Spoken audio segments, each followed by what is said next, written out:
உலகத்துல மாப்பிள்ளையில நம்ம பொய்ய சொல்லிட்டானே, 4 பேர் எப்படி வந்திருக்கான்னு பாருங்க என்று கமுதராஜன் வசுதேவனை கண்ணால கண்டு, ஐயா உன் ஊர் என்ன, பேர் என்ன, உன் தாய் பெயர் என்ன, தந்தை பெயர் என்னன்னா இத காதல் கேட்ட வசுதேவன் பார்த்தான். நான் பிறந்தது சூரதேச பட்டணம். சரி, சுதேசன மன்னருக்கும் ஜூராந்தேவி பெண்குடிக்கும் வரமிருந்து பிறந்த மகன். என் பெயரோ வசுதேவன். வசுதேவன். எனக்கு தாயும் இல்லை, தகப்பன் இல்லை, தற்காக்க ஒருவர் இல்லை, அண்ணன் தம்பி யாரும் இல்லை, ஆதரிக்க ஒருவரும் இல்லை. இல்லை. என் தாய்மாவன் பெற்ற மகளாகிய தேவகியை திருப்பூட்ட தேடி வந்தேன் மாப்பிள்ளை அண்ணா. சொன்னாம் பாருங்க, என்ன பல நழுவி பால்ல விழுந்த மாதிரி இந்த கமுதராஜன் எதிர்பார்த்த விஷயம் வசுதேவன் வாயிலே வருது. ஆமா, இந்த தேவகிக்கு இந்த மாப்பிள்ளை கிடைச்சா நல்லா இருக்குமேனு மனதில் நினைச்சாங்க கமுதராஜன். அதை போல வசுதேவனை சொல்லுதான், என் தாய்மாமன் பெற்ற மகள் தேவகியை திருப்பூட்ட தேடி வந்தேன் மாப்பிள்ளை அண்ணா.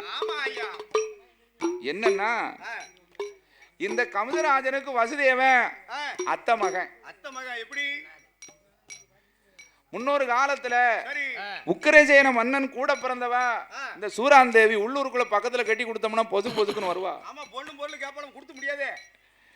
அதனால 7 கடலுக்கு அந்தப்புறம் கொண்டு போய் தங்கையை கட்டி கொடுத்துட்டான். கல்யாணம் முடிச்சதுதான் தோசை, அவங்களும் இங்க வரல, இவங்களும் அங்க போகல. இப்பமும் பாருங்க, ஒரு நல்ல காரியத்துக்கு போகும்போது பிள்ளைகளை கையோட கூட்டிட்டு போய் இது பெரியப்பா, சித்தப்பா, மாமா, மச்சான், அத்தான், அண்ணன் தம்பின்னு உறவு முறை பிள்ளைகளுக்கு சொல்லி கொடுத்து வளர்த்தாத்தான் இது யார் என்னாருன்னு தெரியும், சொந்த யாருன்னு தெரியும். அப்படி சொல்லி கொடுக்காம பிள்ளைகளை வளர்த்துட்டோம்னு செய்யுங்க, சொந்த வந்த யாருன்னு தெரியுமா பிள்ளைகளுக்கு? அதே மாதிரிதான் இந்த கமுதராஜனும் வசுதேவனும் கெட்டி கொடுத்ததுதான் தோஷமே தவிர அதுக்கு பிறகு இவங்களும் அங்க போல, அவங்களும் இங்க வரல, உறவு முறை யாருன்னே தெரியாம போச்சு. ஆக வசுதேவன் சொல்ல போது பார்த்தால் இந்த கமுதராஜன் நாளை எண்ணி பார்த்தா கரெக்டா 17வது நாள். ஆகா, சுப்புக்குட்டி சோதிடர் சொன்னதை போல 17வது நாள் சொந்தமான மாப்பிள்ளை வருவார்னு சொன்னாரு. அதே மாதிரி மாப்பிள்ளை வந்துட்டானே. உண்மையை சொன்னவனெல்லாம் கொண்டு போய் நாம சிறைச்சாலையில் அடைச்சிட்டோம். யோ மந்திரி வாரம், நான் சொன்னோம்னு சொல்லி மேளத்தோடு தாளத்தோடு மாலை மரியாதையோடு மஞ்சளைய பூசி சுப்புக்குட்டி ஜோதிடரை நம்ம சபா மண்டபத்துக்கு அழைச்சிட்டு வரோம்னா இந்த மந்திரிமார்கள் எல்லாம் பொடைசூழ மேல தாளத்தோடு வரான். அப்படி வரும்போது இந்த சிறைச்சாலையில் இருந்தார சுப்புக்குட்டி ஜோதிடருக்கு அங்க மேல சத்தம் கேட்கும் போது எல்லாம் பதறுதையா சொல்லி சொல்லையா. கொட்டு சத்தம் கேட்கும் போது, கொட்டு சத்தம் கேட்கும் போது அவருக்கு குடல் எல்லாம் பதறுதையா.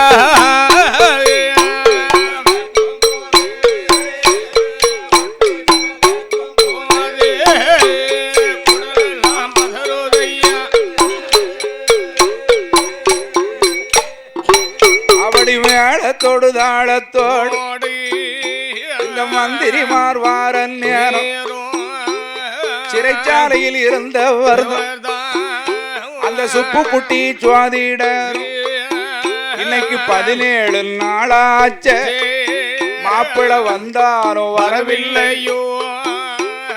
மாப்பிள்ளை வராவிட்டா ஏ வாவி ஓடுதல வீசுவானே என்று கை பதறி கால் பதறி சுப்புக்குட்டி ஜோதிடரும் இருக்கும் போது வந்ததொரு மந்திரிமா அந்த சிறைச்சாலைய தான் திறந்து ஒரு கூடம் தண்ணீரைத்தான், ஒரு கூடம் தண்ணீரைத்தான் உச்சந்தலையதில ஊத்துதானே. ஒரு கூடம் தண்ணீரைத்தான்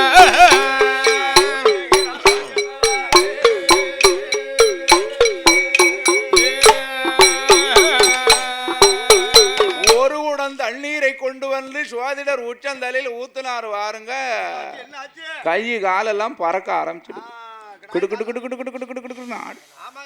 இவருக்கு ஏற்கனவே காடு வாவாங்க வீடு போவோங்க கட்டை எனக்கு உனக்கு அடிப்படி சண்டை போட்டு எனக்கு இப்ப ஏற்பட்ட மனுஷனுக்கு ஒரு குடம் தண்ணீரை கொண்டாந்து ஊத்தி என்ன ஆச்சு எத்தி நிறைய மஞ்சனைய பூசி கழுத்து நிறைய மாலை அள்ளி போட்டாங்க பாருங்க இவர் மனசுல நினைச்சிட்டார் இன்னைக்கு நம்மள கொல்லத்தான் ஒரே வெட்டா வெட்டத்தான் நம்ம கதை முடியத்தான் அப்படின்னு இவரை மேல தாளத்தோட கூட்டிட்டு வராங்க இவங்க நினைப்பெல்லாம் எங்க போகுது ஊரம்மன் கோயில்ல காளியம்மன் கோயில்ல ஒரு செங்கடாய் வளர்த்து பூசி நல்லா பூசி கழுத்து நிறைய மாலை போட்டு நெரசம்பு தண்ணி ஊத்தும் போது இந்த கடா லேச உதரும் பாருங்க கரிச்சுன்னு ஒரு வெட்டு போடு அது மாதிரி இன்னைக்கு நம்மள கொல்லத்தான் போறோம் அப்படின்னு கால் வதறி கை வதறி வாராரு சுப்பு குடிச்சு அவன் கமதராஜன் பார்த்தா ஓ சோதிடரே வாரும் வாரம் உட்காரும்னா இருக்கட்டும் மாப்பிள்ள வந்தது அவனுக்கு தெரியாத ஜோதிடருக்கு அப்ப அதுக்கு பிறகு கமதராஜன் சொன்னா உன்னை போல் ஜோதிடன் உலகத்துல யாருப்பா இருக்கா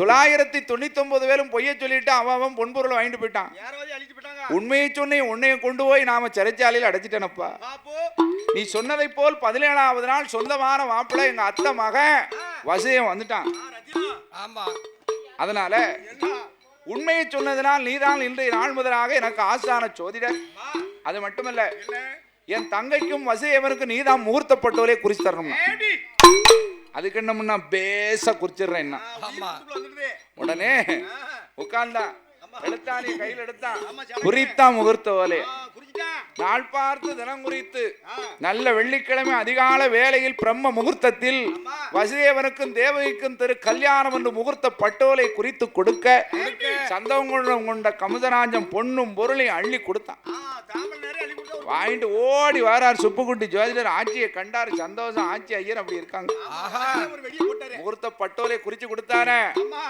56 தேசத்துக்கும் அழைப்பு கொடுக்கணுமே இந்த 56 தேசத்து ராஜாக்களுக்கும் என்ன அழைப்பு கொடுக்கான் தெரியுமா ஐயா கல்யாணத்துக்கு வாரவர்கள் வாரவர்கள்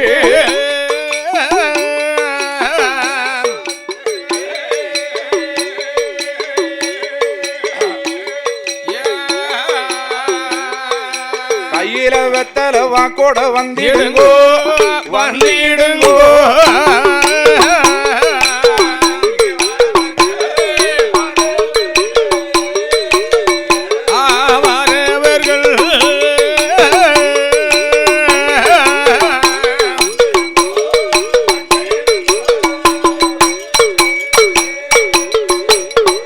பட்டண பிரவேசம் முன்னாலே முன்னாலே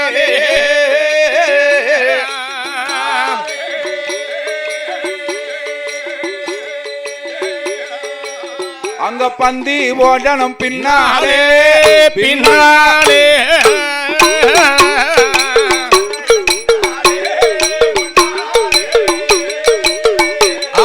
முன்னாலே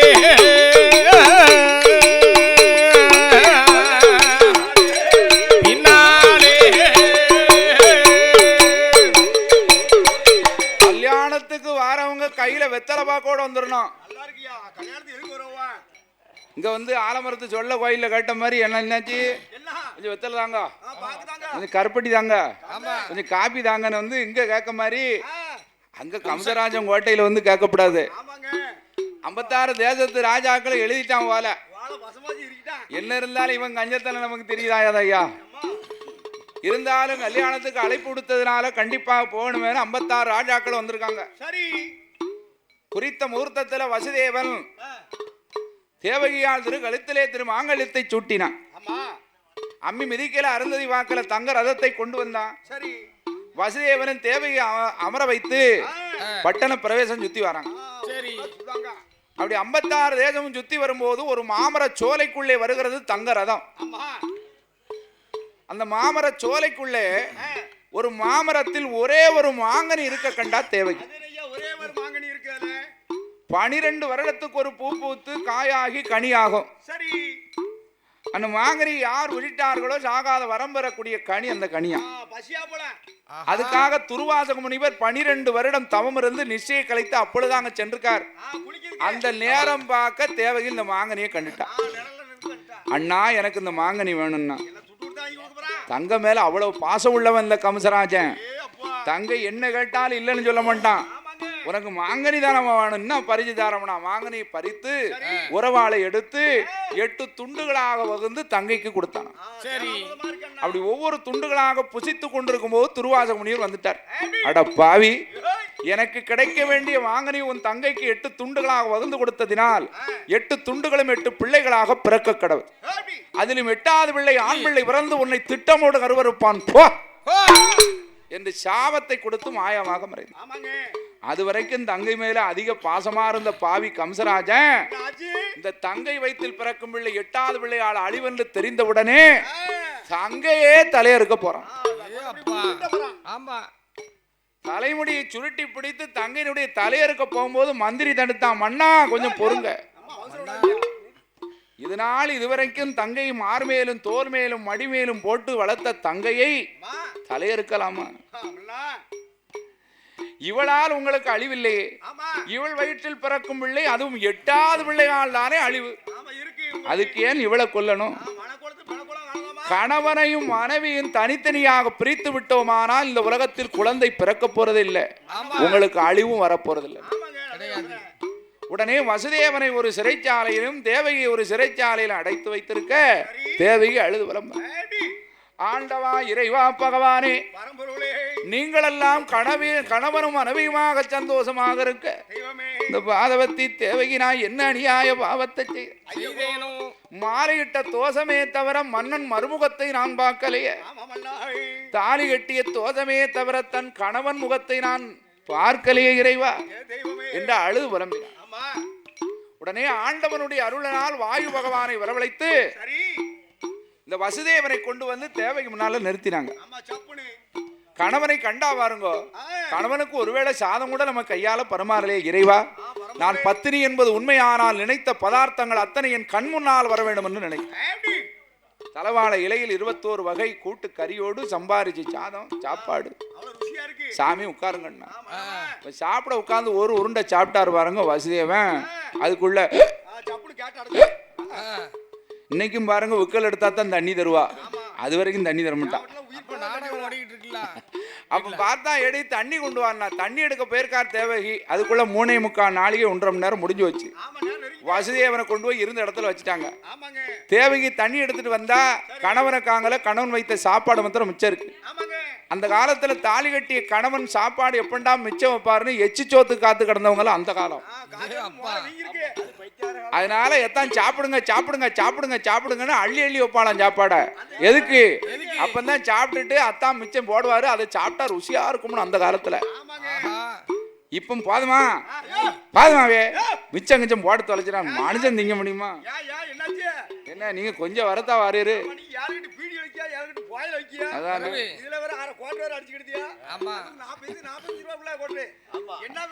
அதான் பாத்தீங்களா?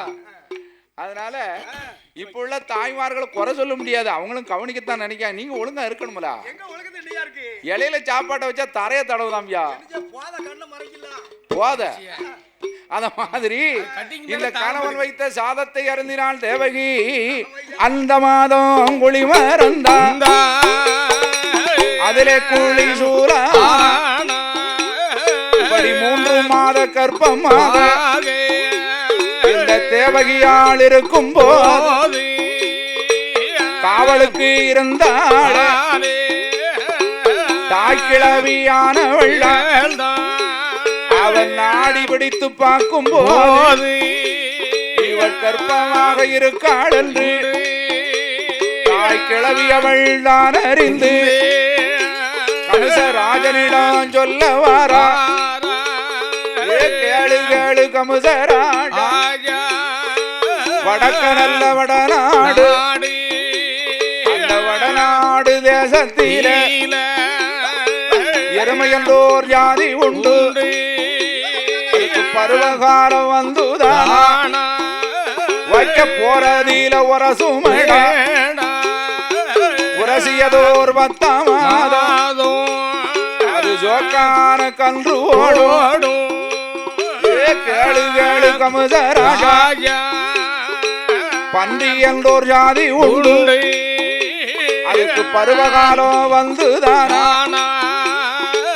அவதி கண்டா பிறழும் மேடா அப்படி பிறண்டதோர் ஆரமாதோ பந்தி பல குட்டி போட்டிடுமே அவடி கோழி என்றோர் ஜாதி உண்டு அதற்கு பருவகாரோ வந்துதான் குப்பைய கிளறும் மேடா ரெக்கைக்குள்ள இடுக்கும் மேடா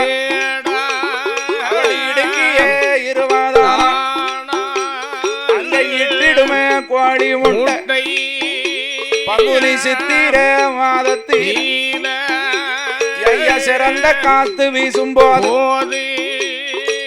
அத்தியும் பலாவதும் தான் கொப்புல காய்காய்த்து தொங்கும் மேடா அது போல கமுசராஜா ஐயா கல்லறைக்குள் இருந்தவதா உனது தங்க தேவையா ஐயா 3 மாத கர்ப்பமாராஜா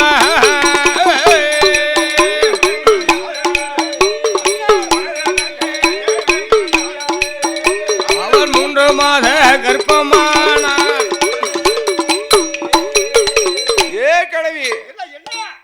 அவ 3 மாத கர்ப்பமா இருக்கான்னு சொல்லுதுக்கா உன்னை நான் காவலுக்கு வச்சேன் அவ இறந்து வாழ்ந்து போனான்னு சொல்லி சந்தோஷப்படுவோம் நானும் எவ்வளவோ காவல இருந்து பார்த்தா எப்படி கர்ப்பமானானே தெரியலையே கருவளைக்க கருமருந்து கொடுத்து பார்த்தா கரு கலையில நாளுக்கு நாள் வளர்க்கு மண்ணா எப்படி ஆனாலும் பிள்ளை பிறக்கும் பிள்ளையை கொண்டு வந்து உங்க கையில ஒப்படைச்சிருந்தா அது மாதிரி பிள்ளையை கொண்டு வந்து கொடுத்தா பச்சை பிள்ளைன்னு பார்த்தானா கம்சராஜன் ஆகாயத்துல வீசி உறவாளை ஏந்தி கொண்டுட்டான் இப்படி 1 2 3 4 5 6 பிள்ளையை கொண்டாம் பாவி 7வது கற்பத்தை எம்பெருமாள் நாராயண மூர்த்தி ஆயர்வாடி பட்டணத்தில் அந்த கோனுக்கு 2 தாரம் ரோகிணி அசோத ரோகிணி வயிற்றுல கொண்டு அடைச்சிட்டார் அங்கு பிறந்தான் ஆண் பிள்ளை அவன்தான் பலராமன் 8வது பிள்ளையாக தேவையால் நிறுவையற்றில் யார் வந்து பிறக்க போறா மச்சம் கூர்மம் வராகம் நரசிம்மம் வாமனம் பரசுராமம் ராமன் என்று அவதாரம் எடுத்த எம்பெருமாள் 8வது அவதாரமாக 8வது பிள்ளையாக தேவையால் திருவயற்றில் கிருஷ்ண பஞ்சத்து அஷ்டமி திதி ரோகிணி நட்சத்திரம் 4ஆம் பாக நடுச்சாம வேளையிலே எம்பெருமாள் நாராயணன் ஐயா நாராயணன் மாய கண்ணனாக வந்து அவதரித்தார் நாராயண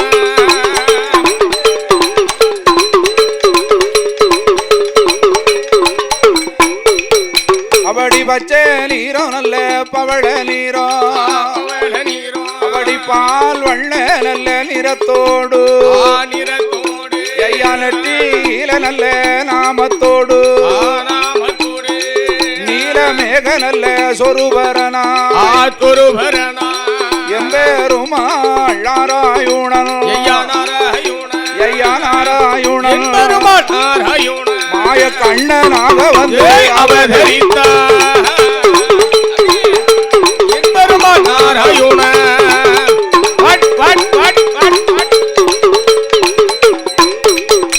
அவளி மாய கண்ணன் எம்பெருமாள் தேவையால் திருவையற்று 8வது பிள்ளையாக பிறந்த போது அசோதை அரண்மனையில் ஆதிவரா சக்தி அவள் பிள்ளையாதான் பிறந்தான் அவதரித்த வேளையில இங்கு பிறந்த பிள்ளை அது அங்கேயும் மாற்றப்பட அங்கு பிறந்த பிள்ளை தன்னை இங்கு கொண்டு வைத்த போது பொழுது விடிந்ததையா கையேந்தி காத்திருக்கங்கம்சராஜ கிளவியானவள் தான் பிள்ளையை கொடுத்த போது யார் எடுத்து பார்க்கான இந்த துதுவாசர் கொடுத்த ஜாபம் இல்ல 8வது பிள்ளை ஆம்பளை பிள்ளை பிறக்கும் உன்னை திட்டமோட கருவறுப்பான்னு ஜாபம் கொடுத்தார ஆனா பெண் பிள்ளை எல்லாம் பிறந்திருக்கு இந்த பிள்ளையை விட்டுட்டோம்னா நாளை ஒரு காலத்துல இதனால இடைஞ்சல் வந்து சேருமேன்னு எல்லா பிள்ளையும் ஆகாயத்துல வீசி உறவாளை ஏந்தி கொண்ட பாவி இந்த பெண் பிள்ளைய காலை பிடிச்சு கரும்பாறையில் வாங்கி அடிக்கணும்னு நினைச்சான் சாதாரண பிள்ளையா பிறந்திருக்கா பார்வதியிலா பெண்ணா பிறந்திருக்கா இவன் கைய உருவி ஆகாயத்திலே சென்று வீரப்பல்லு விருஜடைமா நின்று கொண்டு டே கம்சராஜா உன்னை வதைமுடிக்க நான் ஒருத்தி போதும் இருந்தாலே அண்ணன் மாயவன் கோபால கண்ணன் ஆயர்வாடியில் வளர்ந்து வாரான் 5வது வயதில் உன்னை திட்டமோடு கருவறுப்பான் போ அப்படின்னு சாபத்தை கொடுத்து அந்த சக்தியாக கன்னியாகுமரியிலே கன்னி பகவதியாக வந்தா பாரு. இதை அறிந்த உடனே கமதராஜனுக்கு படுத்தா உறக்கம் வரல, பாய் ஓட்டா வரமாட்டுக்கு. ஆமா, பூதகி அனுப்பிச்சான், கண்ணனை வதமுடிச்சு வந்தனா உனக்கு நாடு நகரம் சொத்துல பாதி உனக்கு தாரம். சரி, இந்த பூதகி பார்த்தா இந்த கம்சராஜன் இன்னைக்கு நம்மளை கொல்லத்தான் போறான், இவன் கையால வாழ்வதோட கண்ணன் கையால வாழ்ந்தோம்னா நமக்கு வைகுண்ட பதவி கிடைக்குமே, சொர்க்கம் கிடைக்குமே அப்படின்னு பூதகி வலது கொங்கையில நல்ல பாலு இடது கொங்கையில நஞ்சு பாலும் கலந்துக்கிட்டு வர. இந்த கண்ணனுக்கு தெரியாம இருக்குமா? நல்ல மிருதத்தை கொடுக்கும் போது ஊனுருக்க உதரத்தை குடித்து பூதகிய மலை உல சாச்சிட்டார். சரி, சகட வண்டி ரூபம் கொண்டு சகடாசுரம் வந்தான். அந்த சகடாசுரனை வதைபிடித்தார் கோபாலக்கண்ணன். புயல் காற்று ரூபத்தோடு துரணாவர்த்தன் என்ற ஒரு அசுரம் வந்தான். அந்த அசுரனையும் வதைபிடித்தார் மாயவன் கோபாலக்கண்ணன். இப்படி வந்த அசுரர்களை எல்லாம் மாயவன் கோபாலக்கண்ணன் வதைமுடித்து ஆயர்வாடி பட்டணத்தில் அச்சுதனாகி எம்பெருமாள் மாயவன் கோபாலக்கண்ணன் அப்படின்னாலு ஒரு மேலியுமா ஒரு மேனியுமா நலமோடு வளர்ந்து வாரா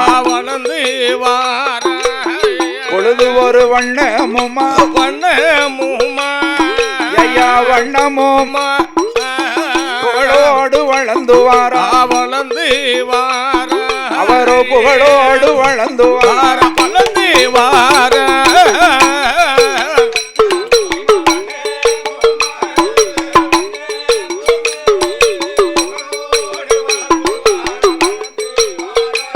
அங்கே புகழோடு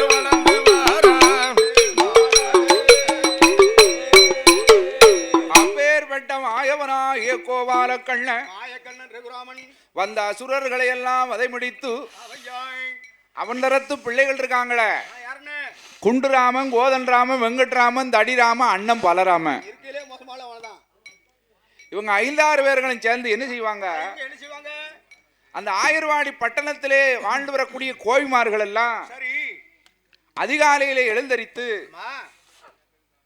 கன்றுக்கு போக வீட்டுக்கு போக மீதம் இருக்கக்கூடிய பால்மோர் தயிர் வெண்ணெய்களை தான் அந்த காலத்துல கொண்டு போய் வியாபாரம் பார்த்தாங்க. கண்ணுக்குட்டி குடிச்சு மிச்சம் அதை கறந்து வீட்டுக்கு போக மிச்சம் இருந்தா தான் கொண்டு போய் வியாபாரம் பார்த்துருக்காங்க அந்த காலத்துக்கு. சரி, எங்க அண்ணன் தாளகாரன் வீட்டுல ஒரு பசுமாடு நீக்கி 1 லிட்டர் தான் கறக்கும் ஐயா. அதுல 1 கிளாஸ் மிஞ்சினாலும் அதை கொண்டு போய் வித்துட்டு தான் மறுஜோலி வைப்பான். ஆனா அந்த காலத்துல அப்படி இல்லை. கன்றுக்கு போக வீட்டுக்கு போக மீதம் இருப்பதை வியாபாரம் பார்ப்பது பழக்கம். இந்த வீட்டுல வச்சிருப்பாங்களே பால், மோர், தயிர், வெண்ணெய், இந்த ஒவ்வொரு உரிக்கலையத்திலையும் ஒரு பொருளை வச்சுட்டு இந்த கோய்மார்கள் எல்லாம் வியாபாரத்துக்கு போவாங்க பாருங்க. அந்த நேரம் பார்க்க இந்த குண்டுராமன், கோதன்ராமன், வெங்கட்ராமன், தடிராமன், அண்ணன் பலராமனோடு மாயவன் கோபால கண்ணனும் சேர்ந்து ஒவ்வொரு வீடா சென்று பால், மோர், தயிர், வெண்ணெய்களை அப்படியே ருசி பார்க்காரு. இப்படி 1 நாள் இல்ல 2 நாள் இல்ல, பல நாளா பல வாரமா நடக்கும். அவன் பார்க்காருங்க கோய்மார்கள் காலையில வச்சுட்டு போன பொருளை மாலை கருக்கல்ல வந்து பார்த்தா வச்ச கலசம் எல்லாம் அப்படி இருக்கு, உள்ள இருக்கக்கூடிய பொருளை காங்கலையா. இந்த பால், மோர், தயிர், வெண்ணெய் களவு செய்து யாரு நமக்கு தெரியணுமே அப்படின்னு 90 வயசு பாட்டியை கொண்டு காவலுக்கு வச்சிருக்காங்க. குமரி வச்சா நல்லா முங்க சாப்பிடும் படுத்து வரங்கிருமியா. ஒரு வயசுக்கு மேல போன ஆட்களுக்கு தான் உறக்கம் வராது. ஏன் வராது? கை கால் வேலை செய்யாது. அந்த காலத்துல நாங்கெல்லாம் எப்படி இருந்தோம் தெரியுமா? எவ்வளவு வேலை பார்த்தோம், எவ்வளவு விரவு சமந்தோம், எவ்வளவு காட்டுக்கு போய் எவ்வளவு கலவரிச்சோம், மண்ணு வெட்டணும், எவ்வளவு பிள்ளைகளை நாங்க பெத்தெடுத்து என்ன கெட்டி கொடுத்து